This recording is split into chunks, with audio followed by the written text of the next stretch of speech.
Navratri literally means 9 nights. Every month, after the no moon day or the Amavasya, after that, days are counted. 9th day is called Navami. These 9 days are considered feminine. Dasara is all about… in Karnataka it is about Chamundi, in Bengal it's about Durga, but essentially it's about the feminine goddess, the feminine divinity, because this quarter belongs to her. In this quarter, northern hemisphere of the planet becomes gentle because it receives the least amount of sunlight from now onwards. So everything becomes subdued and feminine. It's not on in a big way like that. See, the worship of the feminine was prevalent right across the planet at one time. But unfortunately, certain very ambitious approach to even religion, like with everything else, conquest became the mode.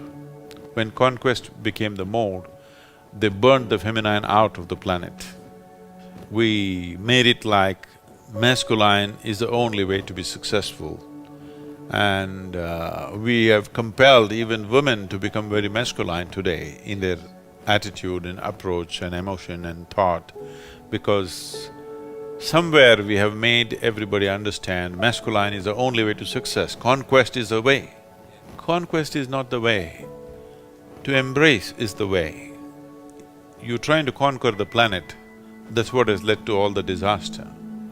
If feminine was more dominant factor, or at least evenly balanced, I don't think you would have any ecological disaster, because feminine and earth worship came together, always. Those cultures which looked upon earth as mother and was in a worshipful attitude towards that, they never caused too much damage to the environment around them.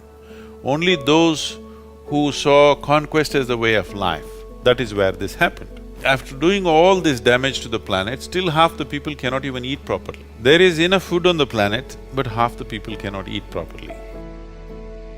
If feminine was dominant, the population would eat for sure. If feminine was dominant, compassion and love and aesthetics would be dominant, not conquest. If feminine found a better expression on this planet, maybe our stock market will not far hit 20,000. But generally people will smile more, be a little more happy, a little more loving. Life would be a little more beautiful, which is essentially what we want, isn't it? After all, it's in pursuit of human well-being all these things are done. But that's completely being forgotten, because that is the way of the masculine, that it just goes on in one way. The feminine is not trying to go anywhere. Feminine is happy where it is. That's the big difference. If these two things are in balance, then we can go somewhere and also enjoy where we are. That's what needs to happen in the world.